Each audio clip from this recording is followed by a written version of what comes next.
예, 어렵고 복잡한 시사 이슈를 한 걸음 더 들어가 누구보다 쉽고 정확하게 풀어드리는 박지훈 변호사의 법설 시간입니다. 앞서 말씀드린 대로 삼성바이오로직스 1심 판결을 박 변호사와 함께 살펴보고 이어서 병합 재판으로 새로운 국면을 맞고 있는 고유정 살인사건 공판 얘기도 같이 자세히 풀어드리겠습니다. 오늘도 시사요정 박지훈 변호사 나오셨습니다. 어서 오십시오. 네, 안녕하세요. 박지훈입니다. 예, 지난주에 한번 급한 일정 때문에 나오지 못하셔서 상당히 저희 시청자들께서 어디 가셨느냐 많이 궁금해하셨습니다. 네. 바쁜 일이 뭐가 지방 있으시나 봐요? 출장 같은 게 좀 출장이 재판도 있으셨군요. 있고 그래서 예, 네, 그렇습니다. 알겠습니다. 언제나 최선을 다해 주시는 박 변호사님께 시청자 여러분과 함께 참 고맙다 말씀을 드리고요. 본론으로 들어가겠습니다. 네. 삼성 바이오로직스의 분식 회계 사건, 이것이 이제 본 사건이고 그렇죠. 분식 회계의 증거를 없앴던 증거 인멸, 이것이 이제 예비적 사건이라기보다는 분식 지류라고 볼 수 있죠. 네. 그런 한 갈래의 사건인데 네. 처음에 이제 이 삼바 사건이라고 하겠습니다. 줄여서 김현장 측에서 지금 대리를 하고 있죠. 그렇죠. 김현장에서 대리를 할 때에 분식 회계가 아직 기소가 안 된 상황이고 유문제가 다퉈지지 않은 상황에서 그것을 전제로 하는 증거 인멸은 성립이 안 된다. 이렇게 주장을 했단 말이죠. 네. 참 기가 막힌 법리였다 이렇게 생각이 드는데 이걸 또 법원이 받아들이지 않았습니다. 그렇죠. 기소를 못 했거든요. 조사가 진행 중인 그런 상황이고 예. 법원은 그 점도 좀 지적을 했습니다. 본류를 원칙적으로 본류가 기소가 되면 삼바 회계 부정 사건 기소가 되면 그 회계 부정을 막기 위해서 은멸하기 위해서 그 증거 인멸죄가 됩니다. 예. 그 지금 사건인데 두 가지가 같이 전개되고 원칙적으로는 본류가 먼저 재판받고 아니면 같거나 그 이후에 이 지류 격가지 사건이 재판돼야 되는데 워낙 검찰이 이 본류 사건이 지금 미진하다 보니까 미리 지금 기소됐던 증거인멸 사건이 벌써 시간이 많이 지나서 판결 선고를 하면서 다만 변호인단에서는 본류가 지금 안 됐기 때문에 이거 판단할 수 없지 않느냐. 우리가 증거인멸죄는 타인의 형사사건에서 증거를 인멸할 때입니다. 형사사건이 지금 나가지 않았다. 타인의 형사사건. 본류니까 삼바의 회계 부정사건이 기소가 안 됐는데 재판도 안 됐는데 이걸 하는 게 말이 되느냐라고 했지만 법원에서는 뭐 그거는 그거고 지금 증거인멸 범죄 범위는 확실하기 때문에 이 사건만 대해서 전원 유죄를 선고하면서 일부 실형까지 선고를 했습니다. 예. 타인의 범죄를 은닉하는 것이 증거인멸죄다라고 그렇죠. 말씀을 하셨는데 그러면은 범죄 그러니까 분식회계에 대해서 법원이 범죄라고 인식을 하고 있는 겁니까? 그렇죠. 가장 중요한 거는 그 부분은 기재를 정확하게 하지 않았습니다. 네. 이 변호인단 이렇게 주장했거든요. 분식회계가 범죄인지도 확정되지 않고 또 그 분식회계를 한 이유가 승계 작업 관련된 내용입니다. 그래서 검찰 공소장이 그게 다 기재가 돼 있어요. 그래서 직권으로 공소장 내용을 좀 빼버렸어요. 판결문 쓰면서 이게 범죄인지 이 부분은 명확하게 기재는 하지 않지만 다만 범죄 가능성이 있다고 해가지고 이것에 대해서 인멸했던 부분, 증거 인멸죄로 유죄를 선고를 했습니다. 법원에서. 예. 일단은 지금 부사장급이죠. 네.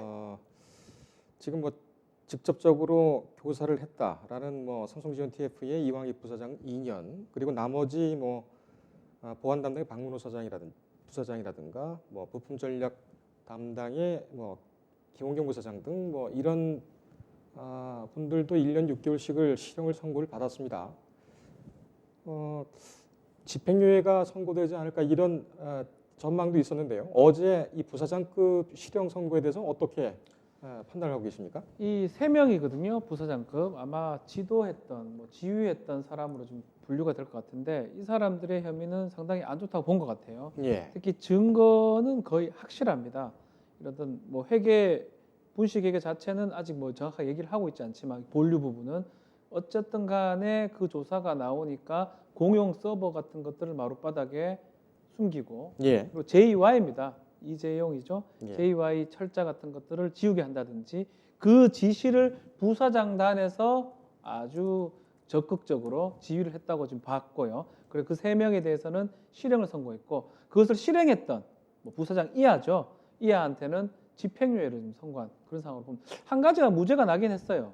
무죄가 난 거는 뭐냐면 증거인물 교사 부분이에요. 교사는 범죄 혐의 없는 사람한테 범죄 혐의를 일으킬 때 성립하는 범죄인데 예. 벌써 마음을 먹었다는 거예요. 증거 아. 인멸하기 위해서. 그래서 그것도 사실상은 유죄다. 이렇게 유죄다. 보면 될 것 같습니다. 그러면은 뭐 검찰의 주장이 다 받아들여진 걸로 검찰의 봐야겠네요. 내용은 다 받아들였고요. 이 변호인단이 주장했던 내용 중에 그 부분만 받아들여졌다고 보면 될 것 같아요. 회계 사건, 분식 회계 사건에 대해서 명확하게 얘기를 하지 않았던 거, 뺐다라는 거, 그리고 승계 경영권 승계 부분도 전혀 나오지 않았던 거. 이 부분은 변호인단 의견을 받았는데 증거 인멸을 했다라는 내용은 변호인 의견은 전혀 묵살해버리고 검찰의 의견을 거의 받았다고 보면 될 것 같습니다. 일단 그 부분은 항소심에서 상당히 쟁점이 될 것 같고요. 다툼의 여지가 있어요. 예. 그래서 아마 참 재판부에서 고민을 했을 것 같아요. 기소가 되면 되는데 이 본류가 기소가 안 되니까 사건을 무진장 그냥 계속 둘 수는 없는 거거든요. 그렇죠. 또 보석 청구도 했고 구속 기간이라는 게 있어요. 1심에서 일정 6개월 뭐 몇 개월 정도 하고 안 되면 풀어줘야 되기 때문에 거기에 쫓기다 보니까 선고는 해야 되겠다. 또 변론도 성숙이 됐었고 예. 그런 고민을 했을 걸로 보입니다. 그럼에도 불구하고 기소가 안 되기 때문에 상당한 고민했는데 아마도 2심, 뭐 많게 대법원 가면 그때쯤에는 아마 기소가 될 겁니다. 그걸 합쳐서 아마 좀 재판부가 판단을 하지 않을까 이렇게 예상이 됩니다. 그렇군요.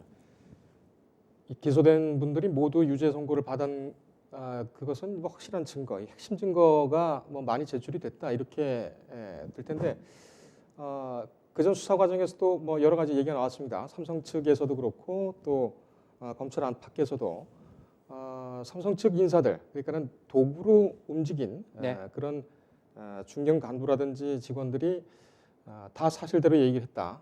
그러니까는 진술 증거가 되겠죠.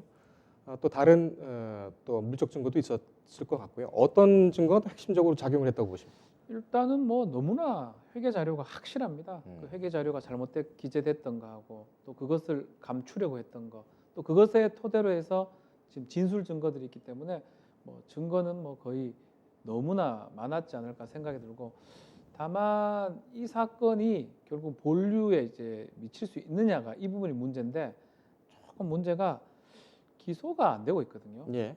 그 부분을 좀 우리가 눈여겨 봐야 될 것 같습니다.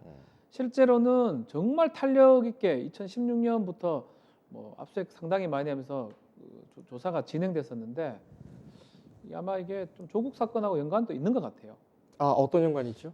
그 무렵부터 좀 기소가 되든지 했었어야 되는데 예. 조금 멈춰졌다라는 느낌이 좀 듭니다. 근데 검찰의 역량이라는 게 이제 이 특수수사 이것도 특수수사 일부기 때문에 공공수사겠죠. 예. 일부기 때문에 역량을 한 곳에 집중하기가 두 곳에서 세 곳에 하기가 쉽지 않습니다. 예. 아마 그러다 보니까 뭐 이게 뭐 그냥 우연의 일치일 수도 있지만 어쨌든 간에 검찰의 주요 어떤 핵심 인력들은 조국 사건으로 이제 가버리고 좀 삼바 같은 경우는 이상하게 지류만 지금 기소가 돼버리고 본류는 가만 놔두는 그런 상황까지 좀 아주 좀 부자연스러운 모습이 지금 연출된 상황인 것 같습니다. 그렇군요.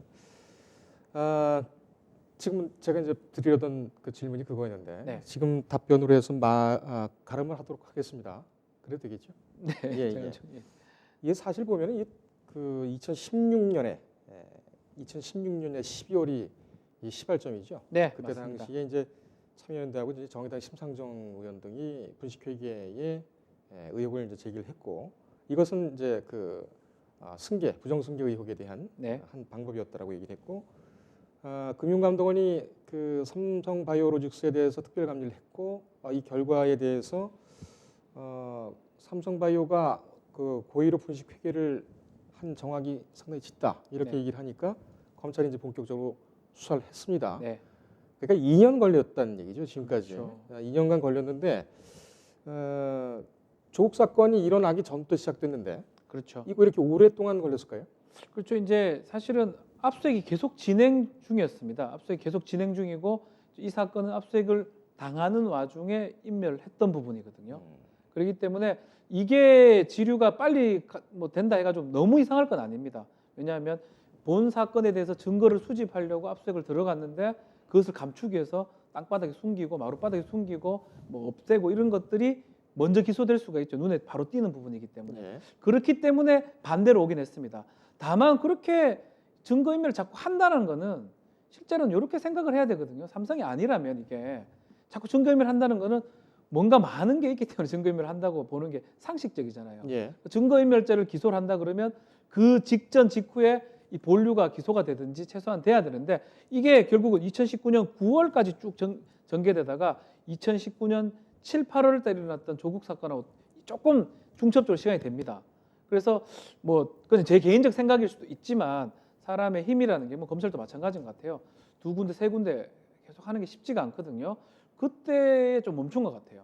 그래서 지금 이 판결 선고됐기 때문에 아마 자극이 될 것 같습니다. 이 판결을 기반으로 하든지 아니면 이제까지 모아온 엄청난 많은 양의 증거 자료를 기반으로 해서 그 분식 회계에 관련된 부분에 대해서 막 검찰의 기소가 곧 있지 않을까 저는 뭐 개인적으로 생각이 좀 듭니다. 예. 저희가 확인한 것도 뭐 검찰 쪽에 확인한 것도 곧 기소를 하겠다 이렇게 재판부에서도 법정에서도 얘기를 했다고 합니다. 근데 저도 뭐 계속 그 취재를 하고 이 사건을 봐왔지만 저는 좀 삼성이 한숨 놨다가 나중에 좀 화들짝한 사건이 아닌가 이렇게 생각이 됩니다. 왜냐하면 2016년 12월에는 그 국정농단 사건에 대한 그렇죠. 특별검사들이 이제 출범을 하고 그러다가 본격적으로 문제가 됐던 것이 이제 제일모직하고 네. 합병 아니겠습니까? 네. 그 합병 관계에서 이제 그 부정승계 의혹이 나왔던 거고 뭐 삼성바이오 얘기가 또 나왔었는데 그때는 뭐 이상이 없는 걸로 그때 법원들에서 판단이 됐었죠. 네. 그래서 그냥 넘어간가 보다 아마 그랬던 모양입니다. 그렇죠. 그래서 더 이상 뭐 그 제일모직과 있던 그 어디입니까? 같이 합병을 했던 것이 삼성물산이. 예, 삼성물산하고요. 예, 죄송합니다.